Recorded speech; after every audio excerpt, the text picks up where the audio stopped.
Welcome to Living Free in Tennessee, where we talk about building the life you choose on your terms. Today is Monday, June 26th, 2023, and this is episode 763 of Living Free in Tennessee.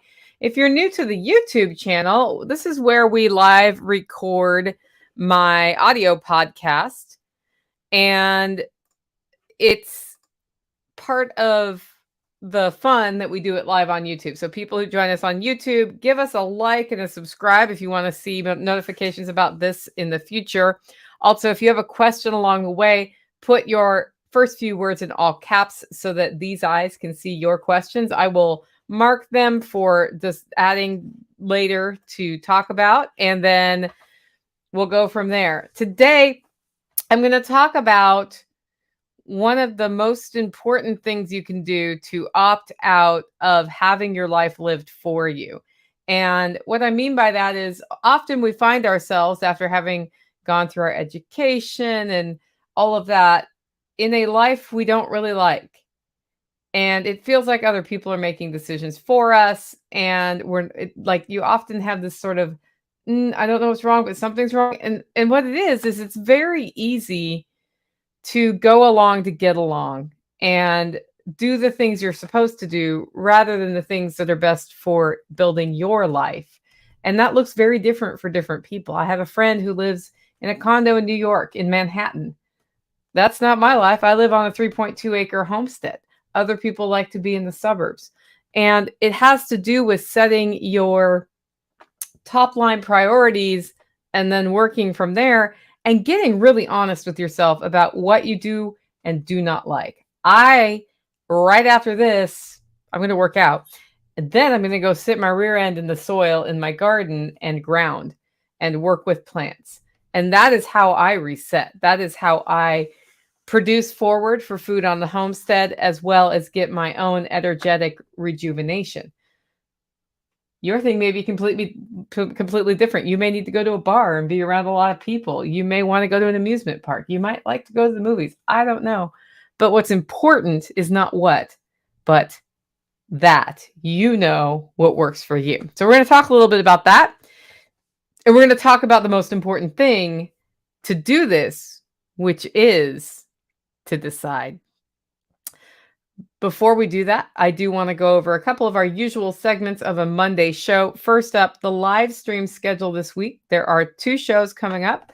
The first one is tomorrow at 12:30 p.m. Central. I will be live with John Willis from Special Operations Equipment and Bear from Bear Independent. It's going to be a great discussion. We will talk about whatever you ask us in the live feed. I've got a couple of things that I know Bear is working on and I think you'll be interested in hearing about, so I'll ask him about those. But if you really want to get your question in, show up 12:30 Central, and we will talk about those things. Also, Friday, the Homestead Happenings live stream that we do at 10:30 has been moved to 9 a.m. And that is because I think I have an interview on a radio show at 10, and I wanted to make sure there was time for that. It might move around again if they're in the Eastern time zone and I'm in the Central time zone, which happens in Tennessee. So I'll double check that. If that happens, then it'll be back to its normal time at 10:30. We'll just wait and see. So just keep your eye on social media for that. If you want to connect with us on social media, we've got Living Free in Tennessee on Telegram. We've got Living Free in Tennessee Coffee Break group on Facebook. We've got Living Free in Tennessee on Me. We have even got a Living Free in Tennessee group on freestudying.com. So there's lots of ways you can connect with us. We have not made a Discord, and that's because there's a lot of other Discords to participate in. But someday, if we feel like we need to have a Discord, we can do that. I am also quite active on the Noster network, which is a decentralized social network. It's Nicole Sauce there, and you'll see the LFTN logo. Very easy to find me. If you sign up for Noster, just reach out to me if you want to connect, if you don't find me there, and we'll link up on Noster. I also wanted to talk about our featured event of today's show, and that's the Permaculture Technology Jamboree, which starts next week. It starts on the 2nd of July, which is Monday. It might start on Tuesday. I don't remember. Anyway, it's next week. And if you go over to wheaton-labs.com and look for the Permanent Culture Technology Jamboree, then you can buy a ticket. And they have different levels of tickets, so depending on how long you want to be there, because this is like a 3-week thing that happens there, and they're building all sorts of cool rocket mass things. I've put the link in the comments for those of you who want to go, who are listening right now. They are doing a buy one get one free ticket right now. So if there are 2 of you who want to go, basically you get your tickets half price. One of you buy one, the other one gets one free, and then you can both go to the Permaculture Technology Jamboree. Link is in the comments. Link is in the show notes if you're listening to the audio podcast. I will be facilitating project accelerators on Independence Day. That's right, the 4th of July, Independence Day in the evening. If you have a project you want to have accelerated, come see me there and we will set it up. There will also be an LFTN meetup in Spokane, Washington for that Thursday at 5:30 p.m. as I head back to the airport. All of that will be talked about on social networks and in our weekly mail, which goes out tomorrow. If you are not on the weekly mail, go over to livingfreeintennessee.com and sign up. I also want to thank today's show sponsors. Our first sponsor of today's show is John Pugliano of the Wealth Studying Podcast. I don't care where you are in your investment journey. I think that listening to John Pugliano's Wealth Studying Podcast is a great way to keep up with an overview of what's going on in the world and how that's affecting markets.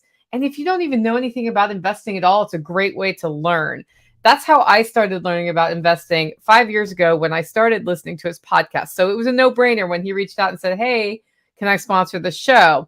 If you want to know more about that, go to investablewealth.com. That is his website. And of course, if you have a podcatcher, just look up the Wealth Studying Podcast on your podcatcher. Many of you who listen to my audio show are listening right now on one. Check it out. His episodes are like 10, 15 minutes long. So it's a really easy thing to integrate into your day. Our second sponsor of today's show, I actually bumped up in the schedule today because last night we got hit by sneaking thunderstorms. That's right. We had a bunch of thunderstorms come through. We had lightning. We had hail. We had a bunch of rain dumped on us. There was flooding down in the Holler Road. It was a pretty big event that happened. And I was struck by how happy I am that if lightning strikes the power line right outside my house or hits the transformer, I'm not going to lose all of my appliances to the surge. Why?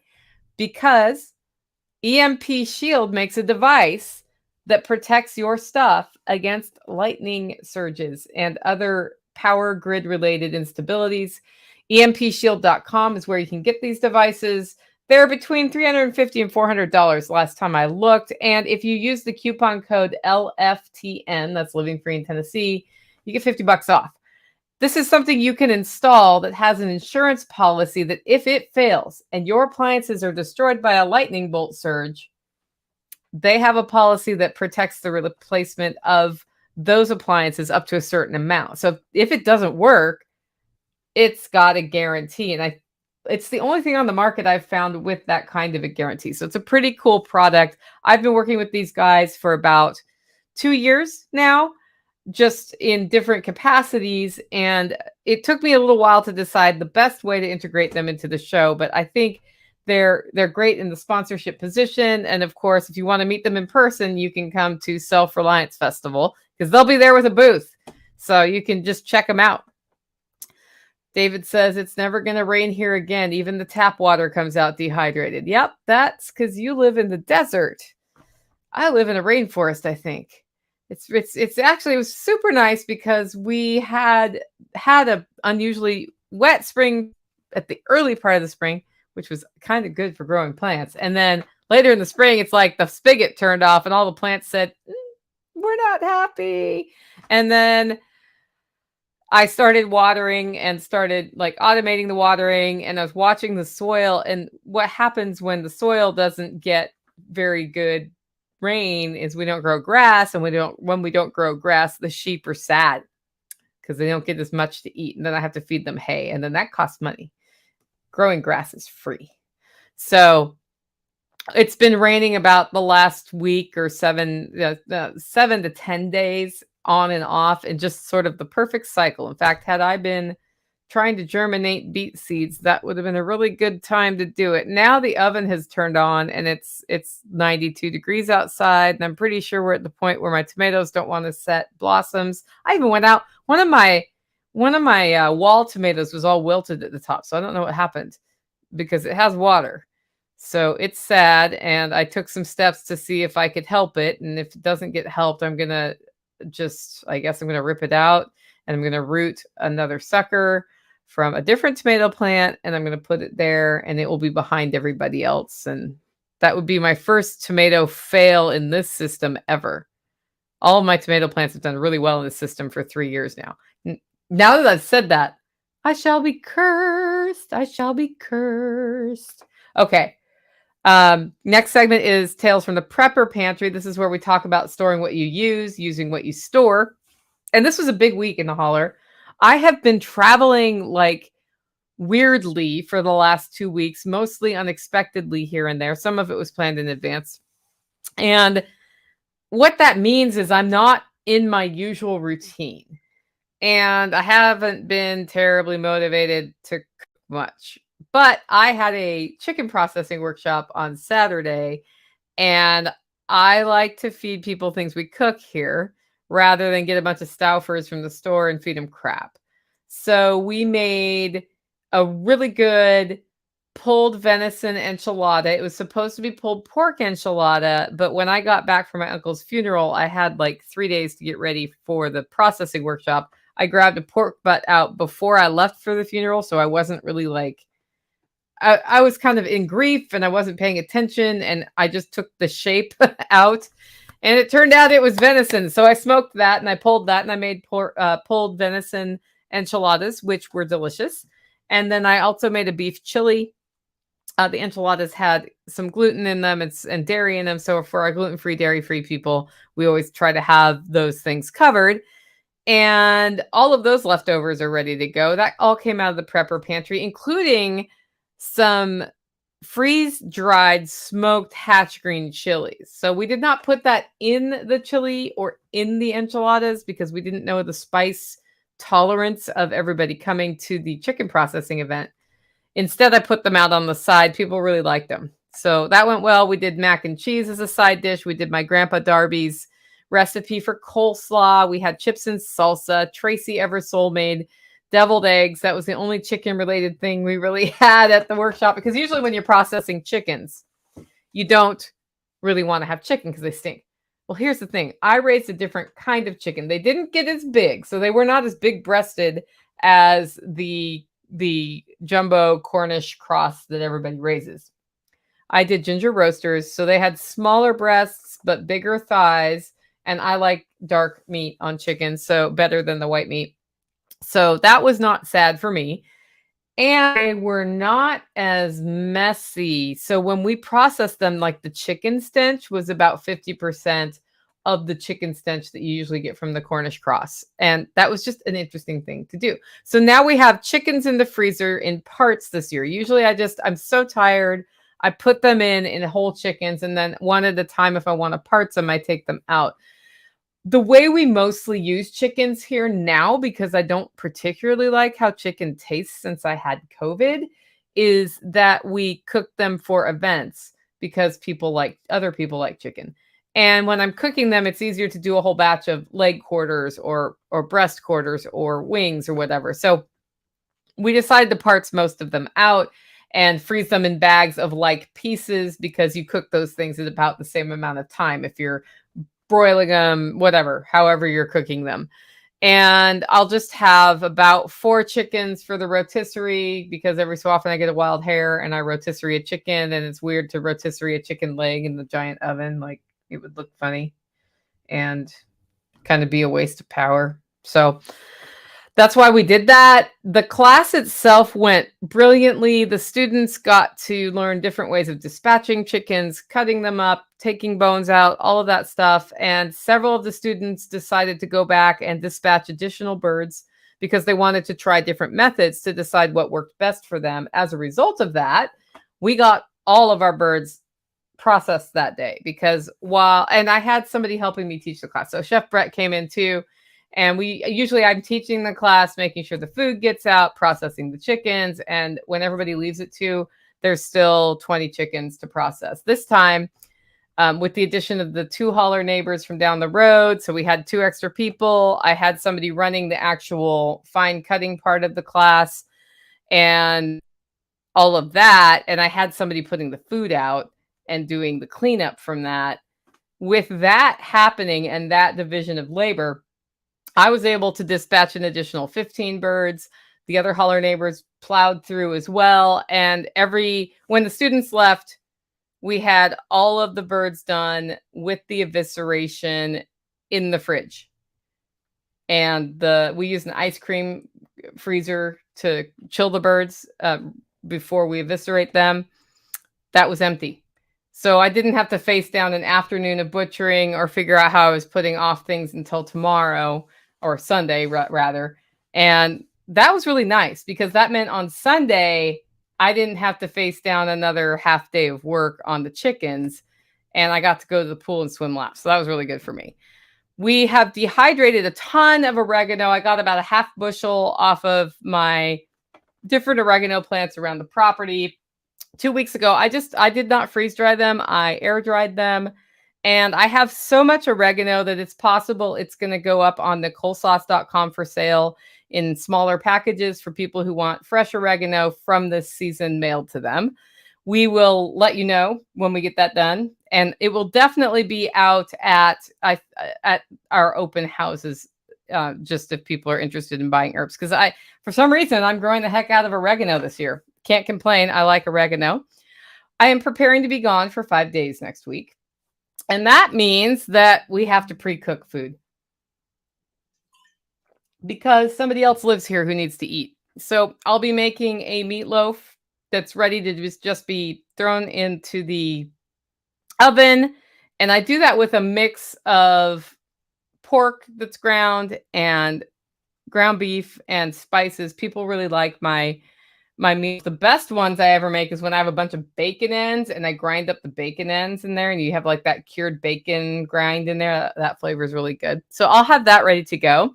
The day I leave will be a crock pot meal that probably feeds Tactical for 2 or 3 days, depending on how hungry he is. And then I'm going to be making some reheatable meals from the freezer just in case, because when I get back, I probably don't want to cook either. So I want to have that ready to go so that we are not tempted to go order Chinese food or something like that. That's all coming out of the pantry. It's time to resupply paper goods. That's pretty much the only thing I resupply in volume anymore. Most of what we're getting is coming off the homestead, which is a great place to be. So yeah, 30-day review says, does he not cook? He can cook. He does not cook. Especially when he's doing my job and his job here. So we have, in the last 3 years, divided up duties on the homestead. And I can tell you this, you can totally run a homestead as a single person on a homestead. You will do less than I'm doing now if you do that. But it's totally possible. And don't let being a single person on a homestead stop you from homesteading, because you can grow a garden, you can raise animals, all of that stuff. When there are 2 people working on the homestead, you get a lot more done a lot faster. However, when one person leaves, then the other person has to do the job of 2 people. So having meals ready to go, like if Tactical was leaving for a week, I would still prepare these meals for myself, because what'll happen is if anything goes weird, like the ducks got out of the duck run and you had to get them back in, or the sheep are running all over the hauler, or there's goats on my roof, and I have to deal with that situation. And when things like that happen, you just have to deal with them right then, no matter what's happening. And then you finally get in at 9 o'clock at night and the sun has just set and you're hungry and you're like, and now I'm going to cook a nutritious homestead meal from scratch, which is going to take me an hour. That's not fun. So I really like to have, if I'm going to be alone or he's going to be alone, a plan for what gets cooked. And if other things get cooked instead, that doesn't happen. So that's just sort of logical. Will Be Cool says you have to set up for just one person to run a homestead. Absolutely, you do. But we do raise more animals than we would if either one of us was living here without the other one to help, because we're feeding more mouths. We're not just feeding two people, we're feeding more mouths. And having that here, we can have it here with two people, but it's just a very long day for one person when one person does it day after day after day. I've been buying keto snacks, which I don't usually do, but with all the travel, like meat sticks and egg, they make these egg wrappers at Aldi that are just egg white and spices. And those are actually pretty handy on the road if you need to shove food in your face. So liking those. And then I did fried fish last night with pork rinds for the first time. So I ground up the pork rinds. I added freeze-dried garlic, salt, pepper, and oregano because everything gets oregano this year. And then heated up. I fried them in butter. So I heated up butter and then fried them in the cast iron skillet. And I'd never done it before. So it was just sort of making up ratios. It was delicious. And I tried it. The way I did that is I took the fish and I just flopped it in the mixture of pork rinds and all those herbs. And then I took it out and then ran it through beaten eggs and then put it in there again so it would stick more to the fish and fried it, flipped it one time. Here's the deal. I tried it without drenching it in the pork rinds, but so like I tried it two ways: pork rind, egg, pork rind, and I tried it just egg, pork rind. It was better the other way. It was better pork rind, egg, pork rind. It hung on to more of the sort of ground up breading, in air quotes, pork breading. And so those turned out the best and the crispest and the most wonderful. And because I was trying it for the first time, I just figured, hey, I'll try it different ways. I cooked a ton of it and I'll do that again. In fact, I'm going to take some of my chicken parts and take the bone out. So I'm going to do some boneless breasts as part of these chickens we just processed. Do nuggets with those. And I'm going to try them that way and see if that addresses the flavor issue I've been running into with chicken, because I actually kind of miss chicken the way I remember it. It's just that I don't really like how it tastes. So we will see. We'll see. I also have all of the ingredients for the really popular Salisbury steak recipe that was keto friendly, where we thickened the broth with mushroom. Chef Brett came up with that recipe. I got the ingredients list from him and he said there's not really a recipe, but here's what I put in everything. So we are playing with ratios. We're going to figure out what the ratio is for the spices per pound of ground beef. And then I will figure out how many onions and how much mushroom powder for the gravy that you put on there. And once that's done, I'll share it out. It's going to be awesome. I'm actually pretty excited about it. I found one more container of leftovers from the workshop, and it was, first of all, it was a godsend because we were hungry and I didn't feel like cooking and I could just reheat it. But also it's so good. It's so good. Next up, we have the weekly shopping report from Joe, and he's been doing this since 2020 or 2021, around there. And he says this: we made our usual 3 stops Saturday. However, I've added a few more useful pieces of information. So he's added some more specific products and how much they're costing. Dollar Tree was first. They were well stocked, although the coolers were filled mostly with name brand drinks, not the ones I prefer. I think they may have hired another person, as the lone woman at the register was able to call for assistance when her line got long. Home Depot was next. A 2x4x8 remains at $3.35. Do you guys remember when that was $12? I do. That's when I built Taj Mahal. It's rather a shame that we didn't need any lumber, as the coal cart had a lot of good long pieces. The battery carousels up front remain mostly full, although very little in the lithium department for AA or AAA. Just 2 packs. Aldi was last. I've added some staple prices and we'll try to update them week to week. Milk was $3.06. Eggs are $1.23, which is up a little bit. Heavy whipping cream for a 32 ounces, $4.69. That was $3 in 2020, just in case you wonder why your grocery bill feels high. That one I just happened to know. All-purpose flour, $2.19. Sugar for 4 pounds, $2.68. Butter for a pound is $3.18. We found everything we wanted except for pepitas, which is hulled pumpkin seeds. I did find out that the one person still wearing a mask is not worried about COVID, but has a mother with cancer and would be wearing a mask whether or not COVID had happened. And I'm going to pause here for a second because this is something about assumptions that I wanted to talk about today. We make a lot of assumptions based on how people look. And just because somebody's walking around with a mask doesn't mean that they are hanging on to the COVID crisis with every ounce of their being. There are lots of reasons that people need to wear a mask for different reasons. And a big one is related to cancer.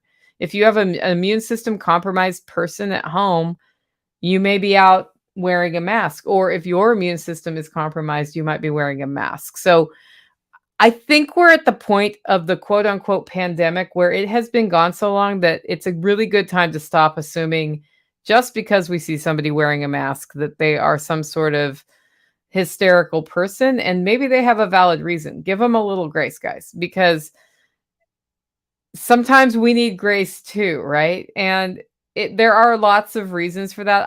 I made a phone call today to a government agency.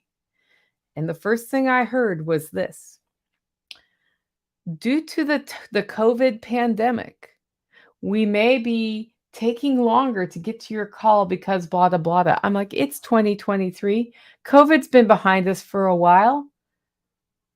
Using the pandemic as an excuse for not doing good customer service is over. If you are still doing that as the government, I get it. The government doesn't do stuff efficiently. They don't move quickly. They may have even forgotten that's on their recording. Plus, they're going to use that excuse as long as they can. It was always a long wait to call this particular thing. But if you, as a company owner, are using the COVID pandemic as an excuse for bad customer service, it's time to look at yourself a little more honestly. Maybe you're just giving bad customer service. Just a thought. Okay, that's the shopping report for today. Next up, we have Operation Independence, the frugality tip. I don't have one this week. If you have a frugality tip for me, email me, Nicole@livingfreeintennessee.com. Put frugality tip in the subject line, and I will build it into the next show probably, because there is nothing in the hopper right now. We replaced the pressure tank in my well system. That's what keeps my system pressurized. In the middle of the chicken processing workshop, I heard the pump going on and off and on and off and on and off and on and off, right? And I was like, well, last time that happened, the pressure bladder had gone bad. And it's been giving me symptoms for about a month. So I didn't say anything. Tactical came in later that day looking grumpy and said to somebody else, hey, yeah, I think the sump keeps deep cycling and blah, blah, blah. And I was like, yeah, that's the pressure bladder. And I went out and saw him. He's like, the pressure bladder is probably bad, but I can't find a way to test it. I'm like, I'm just going to tell you it's bad because I know it's bad, because I can tell by all of the symptoms we've been having that it's bad. So the good news was I had one here. I actually had an extra pressure bladder sitting around. I was like, well, let's switch it out. And the thing is, we're changing how we do water. So he sort of wanted to do the big picture thing where I'm like, that's not happening for 2 more months, at least, maybe 6. So right now we don't want the pump doing that. So can we do it? And he was like, okay. And he needed some hose clamps. So I was at the store anyway, and I got him some hose clamps, and he switched it out. And I finally have decent water pressure back at the Holler Homestead for the first time in about 6 weeks, which makes me really happy. I'm going to take the best shower after I get out of the garden later. And the thing is, I didn't pay for labor for this. So last time I had this happen, because my pressure bladder goes out every 5 to 8 years. There's a reason for that I'm not going to go into. Sometime I'll talk about my well system and how it's built and why it's built that way and why it has been continued to being cobbled along that way, because it is not proper. It cost me $350 in labor. So into the Independence Fund at the Holler Homestead, and it goes not only $350, but another about $150 in taxes I would have to pay. So I would have to earn $500 to pay somebody $350 to fix my pressure bladder in the system. That pressure tank has been replaced, And I didn't have to earn the $500. I only had, in fact, I didn't have to earn the $350. I just have to feed it every evening some food. Right? So that was worth it. That was actually worth the time investment. It took him about 45 minutes to get it done, and me popping into Lowe's to get some hose clamps. Not a big deal. Now, the part itself cost what it cost, but that would have cost something. And that's just, I had to buy the pressure tank for the system. And I was actually super happy I already had one here because I didn't have to try. I would have had to wait till today to fix it because they weren't going to have the one I needed at Lowe's, and I was going to have to go to the store where I go to get those things. And I still need to go back because I do need a second pressure tank here for a different reason. But hey, we had it and it was fixed. And that, my prepper heart is always happy when that happens. We are also starting to feed the breast chickens in the composting yard kitchen scraps. So I put out the kitchen scraps today for the first time, and they looked at them skeptically and didn't try them. So I'm going to go out later today and see who got brave enough to try it. It will be a rooster, but they have some very delicious food. And then once that habit gets established, they will instantly, like once one of them does it, everybody does it. So we're going to be making compost down there and feeding chickens, kitchen scraps to the chickens. I'm not planning to to boil it down into a mash at this time. That's something I might do in the future, but it's not. I'm just like putting the things from the kitchen into a bunch of wood chips that they can scratch through, and the things that they don't want will compost. And then I can use that compost in my garden or other places that I need compost. With that, it is time for the main topic of today's show. We are half an hour in, which is usual for the Monday show. We did all the Monday segments. And the topic today is decide. How does that word set with you, decide? What does it mean? Anybody in the live stream wants to put in the comments what it means, you are welcome to do that. I'll probably see it, even if it's not in all caps. Decide. Decide means to choose, right? It's like a strong version of choose, really, if you think about it. Like Ellen, choose is a little less strong than decide. Decide's like, this is with my intention, and I'm going this direction. I got a newsflash for you on this one. Not deciding is still deciding, right? Not deciding is still deciding. And usually when you don't decide and things basically get decided for you, that does not work out the way you want it to. It does not get you where you want to be. Pip and I says an option must be picked. Decide. Yeah. You ever get into those situations where somebody asks you which way you want to go? And then you're like, I don't want to because I feel overwhelmed, and you run away from the decision. You just decided no. If it was yes or no, you just decided no when you do that. And if you were thinking, I'm going to make a decision eventually, you didn't. You decided no. Letty says, I used to hate making decisions. I still do at restaurants. Just decide. Just decide, man. Just decide. Because when you don't decide, you decide. And indecision, interestingly enough, is something that I've watched happen more and more and more in our society as people see more and more options.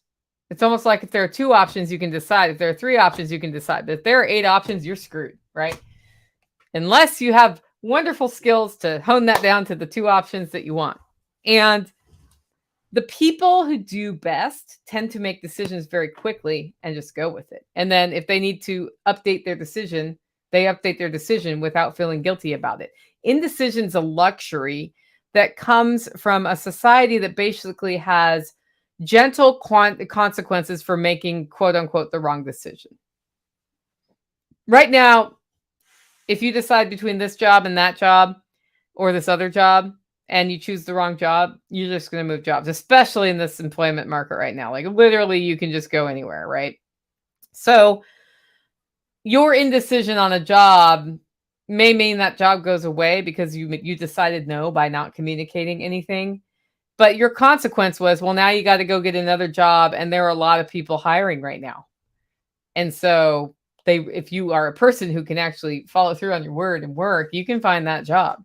It's a luxury of a prosperous society that we don't need to decide. Because if you think about it, if you are living hand to mouth, every decision you make every day, you just need to, like, do I put the carrots in the ground or do I eat the carrot seed? You just need to decide which one of those two things makes more sense. And then you put it in the ground. Do I spend time weeding this or do I let my garden just go and hope that I get food? Well, I need food. So the obvious decision is I'm going to cultivate these plants, right?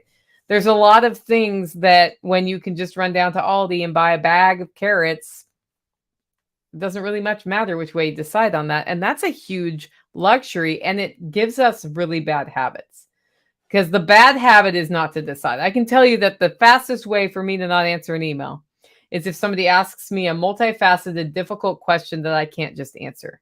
And I'm like, I need to think about that. That's how I get lost. That's where my weak spot is in email, which means if you're sending me emails about things and there are 3 topics, do not put them in one email.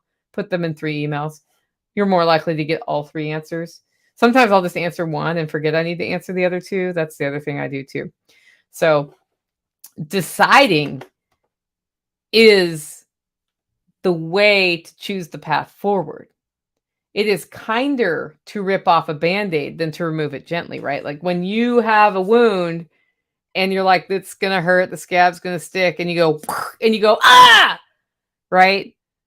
That's pretty much, and that kind of, it hurts for a second and abates. But when you're like, me, it's like every time you move that Band-Aid a little bit, it hurts a little bit more and a little bit more. And then the anticipation really gets you. Deciding's the same way.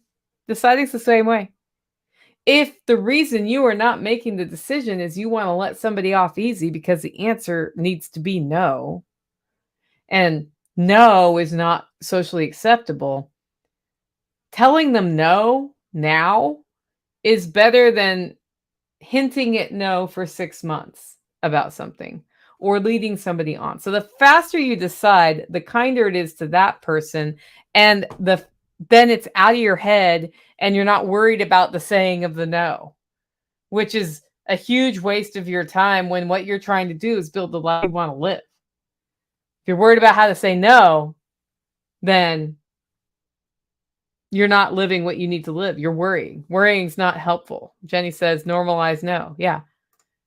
When somebody says no, the proper answer is, oh, okay, thanks. It's not why. Now, I can see in situations where you may be close enough to somebody that why is something you need to ask for whatever reason. Like, I will give an example. This weekend, tactical, we needed to hang the kill cones for the chickens. And I was like, okay, here's a 2x4 that we can put on this tree and then we can hang the cones on it. And he said, I need a 2x6. Now that wasn't a no, but it was a no, right? No, I don't want to hang that 2x4. I want a 2x6. And I said, why? And he looked really mad. And I was like, no, I am asking why, not to question your decision. I want to understand why. So next year, when we have the same conversation, I have solidified conceptually what happens. And I know why, so that it's there. And the answer was that with the kill cones with the 2x4, it's more likely to move because of how the screws are not as far apart in the tree. And then it wobbles and falls off every year. Like this has happened every year when I come up with the 2x4, right? So, and I was like, thank you. So there are times when it's okay to ask why, but a lot of, like, I work with John Willis on Self-Reliance Festival, and I will say something like, I don't know, let me think of something ridiculous. Can we use your skid steer to lift people up towards the power lines and let them touch them? And he'll be like, no. And I'll be like, well, it's his skid steer and it's his place and it's his right to say no. So, okay. Then I don't do it. I don't ask why. I think people don't like to be told no, and they're told not to take no for an answer. And sometimes when people are saying no about things, it's okay for them to say no and you can just accept it. And when you say no and people don't accept it, they don't really have a right to ask you why in many cases. So you don't have to tell them why. And the more comfortable you get with that, the better off you are. The better off you are. So decide. And when you decide and the answer is no, or the answer is something that's going to disappoint somebody, go disappoint them fast. Because if they're hanging on waiting for a yes, that's just torture. Because eventually it's going to be no. Eventually it's either going to be no, or it's going to be obvious that it's no. And they could have been pursuing other avenues that whole time. You are actually stealing time from them when you don't decide. And you know how much you hate having time stolen from you, right? Yep. Stringing people along is really unkind, but our society has framed it like, hey, that's better than just telling somebody no. Or no, thank you. I mean, heck, you can be nice about it, right? Being overwhelmed is not a good excuse not to decide. And that's the trap I fall into. I'm not going to say I'm perfect and I just decide everything. No, the trap I fall into is when I'm feeling overwhelmed and one more person asks me one more dang question, and I'll be like, I don't know. That's my answer. I can't answer that. It's a terrible excuse. What you need to do when you're overwhelmed is decide. Because once you've decided, it's off your plate and you no longer need to worry about it. And maybe the answer is, in fact, right now, the answer is no. Nicole, you want to go out to dinner? And I'm over. Like, if somebody asked me to go out to dinner today, don't do it. I would say no, thank you. Because the last thing I need to do is leave my house today. I am home for like 5 more days, and then I go out of town. And then when I come back, my niece is coming to animal camp, as she likes to call the holler. And I got stuff to do. I've got Self-Reliance Festival tickets to sell. I've got a really cool Homestead starter pack webinar coming up on Wednesday. Like, we got all these things going on. And yeah, the answer is no to going out to dinner. It would have to be a really special person showing up here for me to be willing to do that. And even then I'd be like, why don't you eat dinner with me at my house? Because I'm cooking dinner either way. Tonight's dinner is chili. Chili and garden saute. That's what's for dinner. Might sound like chicken processing class leftovers, and you would be right. But it was really good chili. I'm just going to add hot, spicy stuff to it because it was not spicy. And I like spicy chili. Not too spicy, but good chili. Being overwhelmed gets worse when you don't decide. So your instinct when you are overwhelmed is not to decide because you're overwhelmed and you can't think about it. Well, guess what? If you decide, that's one less thing you have to decide. And then you're less overwhelmed. And then you can decide another thing. And then you're less overwhelmed. And often when you're overwhelmed, the decision you need to be making is no, no, no, no, no, no, no, no, no. Anybody who saw that post on Facebook where I typed no 90 times, that was why. It had nothing to do with anybody else. I was just like reminding myself I better say no to the next 10 things that come in because that was it. It was time to say no. I know I just did a show on just say yes, but that's a different type of thing. Different type of thing. So what does it mean to decide? It means you have to prioritize some communication. So you need to respond and decide and tell people things. Clarity of priority comes really clear. So today I got up and I had quite the to-do list this morning and I overslept. I got up and what I've been doing is 75 hard, as y'all know. And the first thing I thought was, I guess I can just do 2 late day workouts and I don't want to fall behind schedule on all the things I'm supposed to do today. And then I was like, check that, Nicole. Just go on your first walk. Just go do it. So I got up and I went on my 45-minute walk and I came back and I had a coffee. And while I was on this walk, here's what happened. I don't play podcasts or anything. It's just silent. I was like, I've got a lot to do and there's all these conflicting priorities and I want to sell more Self-Reliance Festival tickets. And because it's like early bird's going to run out soon. And I want to make sure the speakers understand their role in that part. And there's this other thing I want to do. And there's like thing. And I was like, well, Nicole, you need to be a little honest with yourself today. You got a 4:00 call with Toolman Tim. After that call, you're going to work out your second workout. And you haven't been in your garden, right? You haven't been in your garden much the last 4 or 5 days. And there's some weeding that needs to be done, and I'm pretty sure you have a green bean harvest today. And you probably want to cook some of that. So you want to get out there in time to get it done and cook it. Nicole, what are you really going to get done today? And I started thinking of the whole list, and then I was like, okay, when I get back, I will do this, this, and this. It sounds a lot like my 3 things because it is. But I got honest with myself and I realized, I'm not going to do everything that's on my intention list today. And I decided I'm not going to do all the things on that list, and I'm going to do some of the things on Tuesday, and that's fine. And then I was able to really choose the things that really needed to get done today, this podcast being one of them. And I was also able to acknowledge this was going to be an afternoon recording of the podcast on Monday, which I prefer to record in the morning. But I wanted to make sure some clerical things were done, one of which involved being on hold with a government agency, which is like an indefinite amount of time. I lucked out today. It was kind of a short wait. And I got the answer I needed. So that's not overwhelming me right now. I'm not like, hey, okay, so it's 3:00 and I'm recording the podcast and now I got to go sit on hold with this government agency. Not happening. Nope. We're good to go. So that clarity of priority really helps you decide some things, and it really helps you admit what you're not really going to do or what you don't want to do.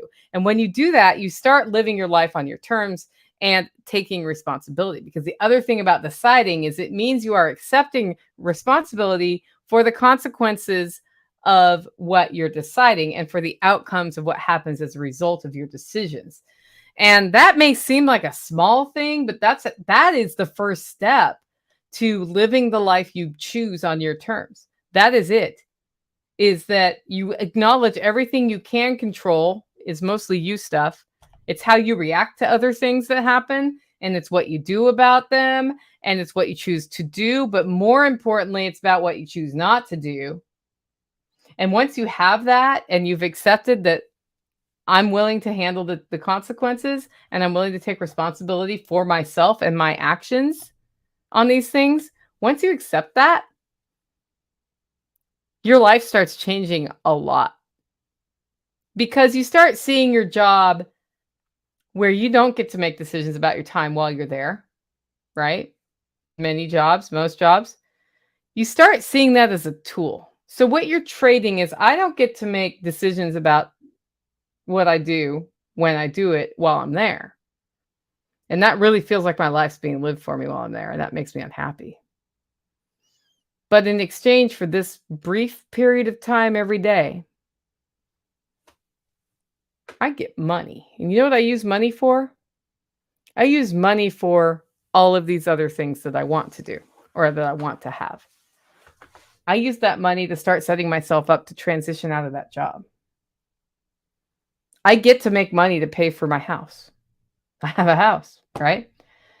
When you have that perspective change, it sounds like a bunch of BS, right, from the outside. But you have made a decision. You've decided to work a job where you may not have control over everything. And as a result, you get money. And with that money, you decide again what you do with that money. And if you decide right, you can get yourself out of that situation long term where you feel like your time's being decided by other people, like people are putting appointments on your schedule, and that's annoying. Or you may decide you like I know a good subset of this audience, because a lot of you want to come here and build your business or build your homestead, those and are looking to opt out of that job relationship. There's a good 10, 15% of you who love your jobs, make a lot of good money, and are doing some of these other things we talk about as hobbies or not. And you're aggressively saving for retirement, and that's working for you. You've decided something there. Once you've decided it, and somebody's like, but you're not entrepreneurial and you're not starting your own thing, shouldn't you feel bad about that? Well, you don't, because you know you decided, and you're like, no, I'm pretty happy with my $400,000 a year paycheck. I'm able to put much of that away, and I've got a yacht and a private jet or whatever. I don't know. I'm just making stuff up. I've heard that conversation happen. What a great place to be, where you are appreciating the life you're building for yourself whether or not it's somebody else's perception of what that should be. That's exactly what happens when you accept responsibility for your outcomes as well as the consequences. And the other thing about deciding that's very important is knowing what you can't or won't do. A lot of times, I would say like 2 weeks ago on an SRF call, I agreed to a bunch of deliverables, and then my uncle got sick and died like 2 days later. And then I kind of got back from that, sent an email. I'm like, what was I supposed to do? Now I can't even remember what I agreed to do, right? So we'll agree to do all these things, and then it turns out we can't do them, but we didn't realize that when we decided to do them. So now we need to re-examine our decision, right? And undecide. Well, at this point, like everybody understands on my team, it's like, okay, those things are going to happen late, but a lot of those things have happened. And the last 2 of those things are going to happen before our next team meeting. So you learn what you can't do. And sometimes you can't, like you physically can't do a thing, but you thought you could. Or when you look at it, you're like, I actually think I cannot do that. Well, then what can I do? And then you start thinking around the problem, like, what can I do? What's the objective I'm trying to do by doing this thing? Is there something else I can do that gets me to that objective? And you start that creative alternative perspective, and you do something that's better, or you do something that's just as good. And you also learn what you won't do. You know, today, when I looked at my to-do list, there was a lot of stuff about marketing, preparation for the week, and finishing the chickens I need to cut up and package. And like, there was a lot of disparate things. And when I decided what I was going to do, I decided what I won't do. And that went on tomorrow's to-do list. And I went on with my life. And tonight, I'm not going to feel bad about the fact that there was a I'm not going to do it list. It's like, I'm just going to say now I'm not going to do that and go on. And knowing what you won't do is probably more important than knowing what you will do, because a lot of times we lie to ourselves about what we will do because we don't know what we won't do. And then like 3 weeks later, we still haven't done the thing. And we're like, you know what? I may never do that thing. And if it's been 3 weeks, maybe I don't need to do that thing.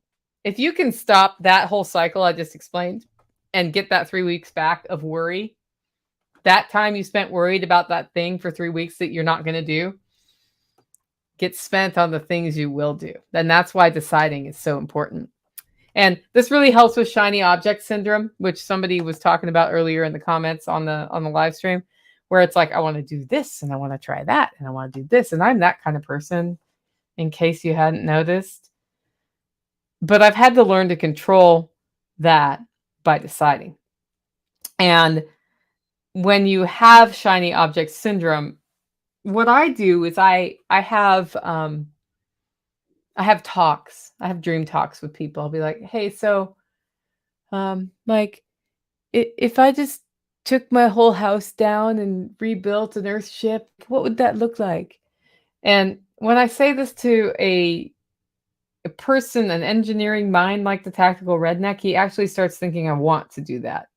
So I've had to learn to say, you know what, I want to talk about this as a dream discussion. There is no action being taken at the end of this. I just want to know what it would look like because I'm curious. And that's how I sort of answer that need to do exploration and creative thought and new ideas without starting the Earthship or bulldozing half my house and then not finishing. And that's like knowing how to have the dream discussions and separate that from no, we're actually brainstorming on how to get the swim spa into the house with that added room over there.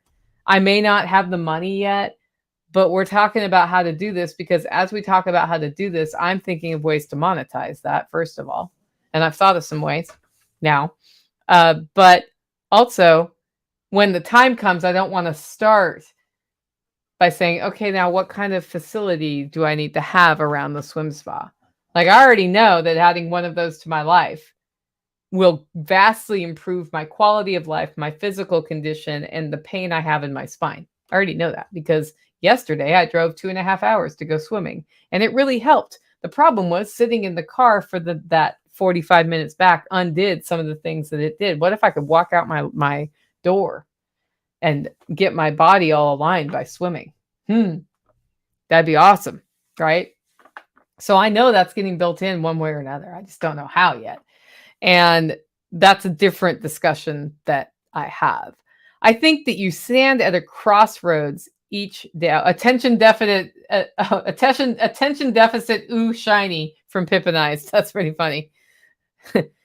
ADOS for short, for those of you. Yeah, that's like the shiny. I get very excited. Like, I didn't think I'd mess with biochar, and now I'm like making biochar. So,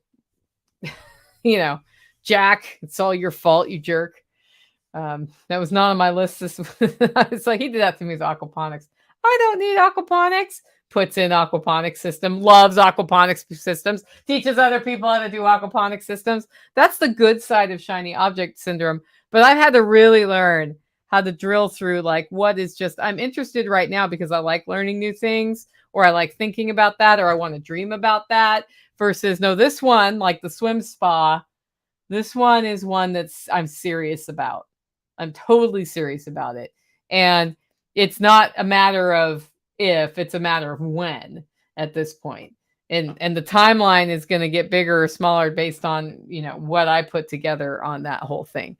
So that's neither here nor there. But you stand at a crossroads each day where you have your first decision every day when you get up. And it's this. It's not, do I use AirBeam for my audio? Computer, thank you for asking me that question. My computer keeps asking me if I want to throw the sound to my living room where you won't be able to hear me.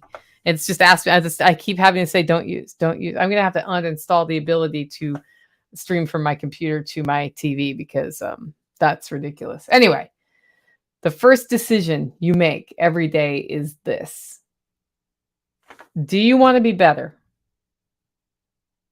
or do you want to keep that unhealthy identity?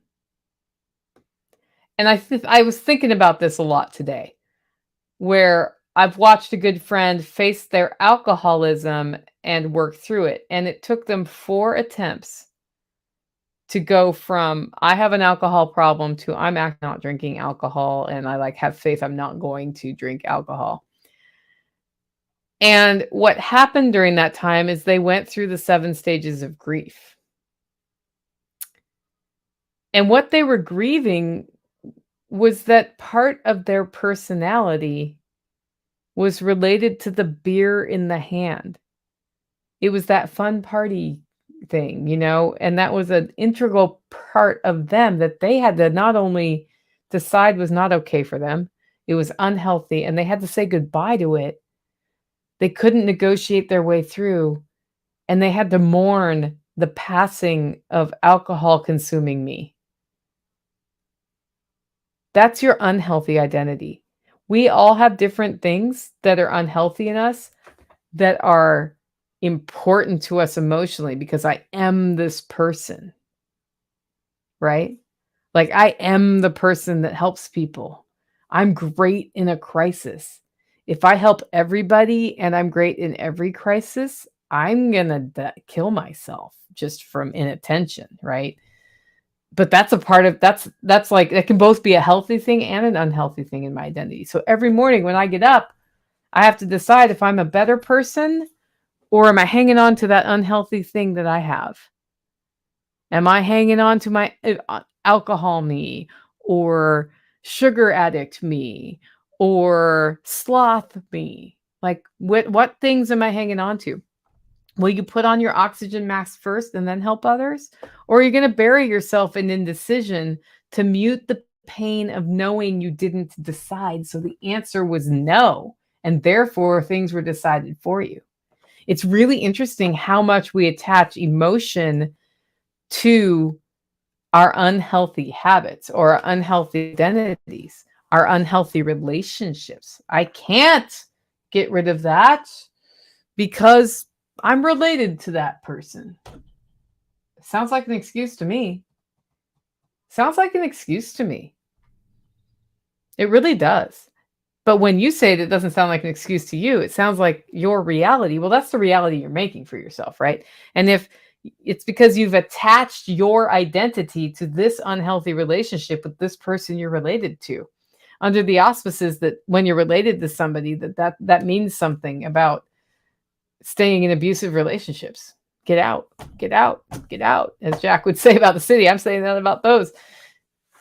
Look at that really carefully. And if you find yourself like hanging on to that unhealthy thing as your identity, as your thing that you do, it doesn't hurt to reach out and get some help to let that go. Because when you embrace healthy you, things start coming together very quickly. Living the life that others choose for you versus living the life that starts each morning from you is a much better place to be. And it boils down to one action. And that's that you decide. You decide to be healthy you. You decide to let go of unhealthy you. You decide to do something. You decide to not do something. You decide to let go of the crap. You decide you want to be crap, and that's where you're going to be, right? So you let go of that crap. You decide to grow. You decide no. You just go out and you decide.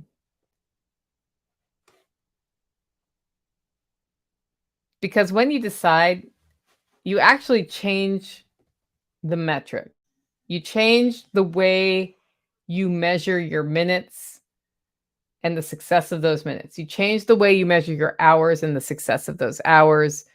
You decide the way your days are measured and if they're successful or not. And you bring it back to things you can control. And you stop stagnating in apathy. So guys, go out. Do me a favor. Do yourself a favor. And just decide. With that, if you like the show and want to support the work I'm doing here, you can do it in two ways. One, get your coffee at hollowroast.com. Two, consider becoming a member. Information on that is over at livingfreeintennessee.com.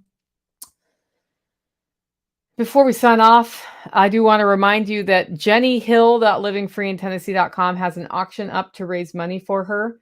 She was just booted from her cancer treatment trial program that had everything paid for due to having a heart attack. And now she's trying to figure out how to pay for cancer treatment while getting over a heart attack. So we are raising as much money as we can for her to help not only with living expenses related to her leukemia, but also we're doing it because I think she's going to have some out-of-pocket expenses. She is on insurance, but it won't pay for anything. That's jennyhill.livingfreeintennessee.com. Sunday at 4 p.m. Central, Toolman Tim and I will be live doing an online auction and talking about the items and highlighting that. That will be at my YouTube channel as well as his. And Justin is kind enough to put the link in the chat for you all who are on YouTube. With that, guys, go out, make it a great week.